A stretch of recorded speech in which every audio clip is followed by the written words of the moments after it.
Parallèlement à cette vie d'écrivain, à cette carrière extrêmement remplie, prolifique même, on peut dire, vous avez été un lecteur attentif et passionné. Vous avez écrit un livre qui, à mon sens, est tout à fait remarquable par son originalité dans l'histoire littéraire et aussi par le choix extraordinaire qu'il offre, un livre qui s'appelle The Books in My Life. Et je voudrais que vous parliez de ce livre, de ce qu'il comporte d'original et des circonstances qui vous ont amené à écrire un pareil livre. Oui, c'est parce que j'avais un ami, quand je suis revenu de la France, de la Grèce, 1940, par une coïncidence, je trouve dans la même rue avec moi le bibliothécaire, on dit, de la librairie, de la bibliothèque à UCLA, l'Université de Californie. Cet homme, je l'avais rencontré à Dijon quand j'étais, vous savez, j'étais au lycée, oui, n'est-ce pas? Lui, il était là pour faire quelque chose sur Robinson Jeffers, notre poète. Il a fait quoi? What do you call it for? Un essai, un grand essai. Alors je n'ai pas vu entre ce temps-là. Il y avait 20 ans qui sont passés. Et alors je le trouve et chaque jour il passe avec sa voiture pour aller à la bibliothèque. Et souvent j'étais à la porte attendant sa voiture en disant voilà une liste de livres que je voudrais lire, de toutes sortes de livres, n'est-ce pas? Il était toujours étonné par la gamme, n'est-ce pas? Il a toujours me donné les livres. Et un jour, quelques années plus tard, quand il a fait une visite à Big Sur, il dit pourquoi n'allez-vous pas écrire sur les livres un bon livre, n'est-ce pas? Et je dis pourquoi pas, hein? Et j'ai commencé comme ça, c'est tout simple comme ça. L'idée était féconde, n'est-ce pas? Et j'ai commencé. Et j'avais l'intention de faire vraiment un gros livre, plusieurs volumes, hein, plusieurs tomes. Mais la réception, pour moi, pour le premier tome, n'était pas comme j'ai imaginé. Il n'y avait pas de réponse que j'ai attendue.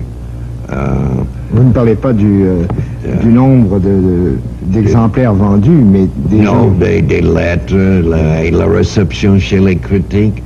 Les critiques, par exemple, en Bretagne, étaient très sévères en disant que j'ai choisi des auteurs sans valeur, n'est-ce pas, comme Rider Haggard. Oh, ce Rider Haggard a irrité les gens en Bretagne. Rider Haggard, c'était un auteur, vous connaissez? Non, vous connaissez parce que c'est lui qui a écrit Elle et Aïcha, Elle, She. Vous n'avez pas entendu? Non. C'était vers la fin du siècle. Et c'était un livre très roman, comme l'Atlantide, un peu comme, yeah. Alors, et moi j'ai lu tout, Rider Haggard, parce qu'il aimait il était d'abord avec Lord Carnarvon, I think, en découvrant le tombeau de Tutankhamen, quand il avait 21 ans. Aussi, il était dans le sud d'Afrique chez les Zoulous. Il aimait beaucoup les Zoulous. Il écrit des romans chez les Zoulous. Il était un homme de grande qualité, à mon avis. Mais il n'avait pas écrit des romans comme Balzac ou, n'est-ce pas, même pas comme Dumas. C'était entre les deux. Il y a dans ce livre, The Books in My Life, une affirmation que vous me permettrez de trouver assez paradoxale. Vous dites quelque part, je ne suis pas un lecteur avide, je n'ai peut-être lu que 5000 volumes. Oui. Mais 5000 volumes, ça représente 3 livres par semaine pendant 50 ans. Pendant 50, 3 livres par semaine.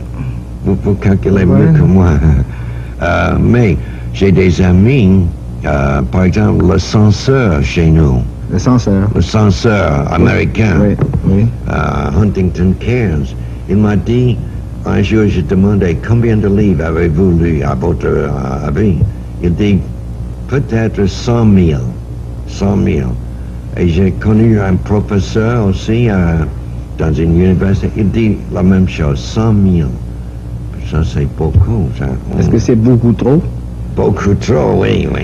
Maintenant, si j'avais le choix, je ne lis que peut-être 100 livres. C'est assez, à mon avis. Si on peut choisir... Mais ça n'est pas facile de choisir. Non, mais non. Quand vous lisiez, ce que je continue à Oui. appeler lire beaucoup, est-ce que vous aviez des techniques spéciales? Est-ce que vous lisiez selon un programme? Non, non. Toujours par hasard, je crois. Mais, comme vous savez, un livre vous conduit à un autre, n'est-ce pas? Si un livre vous intéresse, il y a toujours quelque chose dans ce livre qui vous met sur le chemin d'un autre, il me semble. Hein? Et Il y a des gens qui lisent tous les livres d'un auteur. Moi, non. Mais, par exemple, j'ai une amie, Anaïs Nin, un grand lecteur.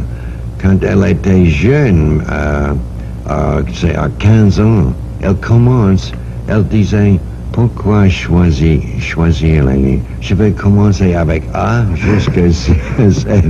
Et elle a fait cela dans la bibliothèque, petite bibliothèque municipale. Hein. est-ce qu'il vous était possible de lire même pendant des périodes où vous écriviez de façon intense? Oui. J'ai fait les deux, oui. Souvent, la lecture m'aidait à écrire. Et parfois, le contraire, oui. On demande souvent la même chose pour l'amour. N'est-ce pas, on demande, est-ce que vous faites l'amour pendant que vous écrivez vos livres? Il y en a qui disent oui et l'autre non. Et est-ce que les livres que vous lisiez, ou plutôt le style de ces livres-là, avait tendance, à cause de votre nature de clown, à jouer une influence directe, immédiate? Je crois que oui. Toute ma vie, je crois que j'étais influencé, et par les mauvais et par les bons. Tout m'influence, je peux dire, n'est-ce pas? Je crois que nous sommes vulnérables toujours, impressionnants. Et moi, beaucoup. Parfois, je crois que j'ai essayé de faire le style de plusieurs écrivains, n'est-ce pas? D'abord, premièrement, Knut Hamsun, l'écrivain norvégien. Hein? Oh, j'ai essayé avec tout j'ai fait un grand effort d'écrire comme lui. J'ai copié ses passages merveilleux, n'est-ce pas? Et j'ai essayé de faire le même, sans succès.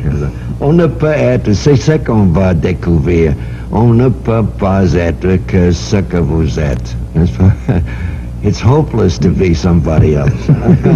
Je crois qu'il y a un grand nombre d'écrivains qui, précisément, essaient de se composer une image qui soit très différente de ce qu'ils sont en réalité. Mais vous n'êtes pas de cette catégorie. No. I think that this is our great goal in life, to become exactly what we are, more and more so. Do you say? L'objectif oui, de la vie, oui. c'est de devenir ce que nous sommes. Ce que nous sommes, oui. Et c'est assez. Et c'est tout à fait assez, n'est-ce pas, à mon avis. Mais ça me rappelle tout à coup la phrase de Freud qui disait prenez garde à ce que vous désirez être, parce que vous finirez par l'être. C'est ça, oui. Et dans votre cas, oui. Vous avez fini par être ce que vous vouliez? Non, vous savez, moi j'ai fait attention à cela il y a 20 ans peut-être, parce que j'observais que quand j'ai désiré quelque chose avec tout mon cœur, c'est arrivé, n'est-ce pas? Hein? Alors, j'ai compris, hein? Oui. Attention.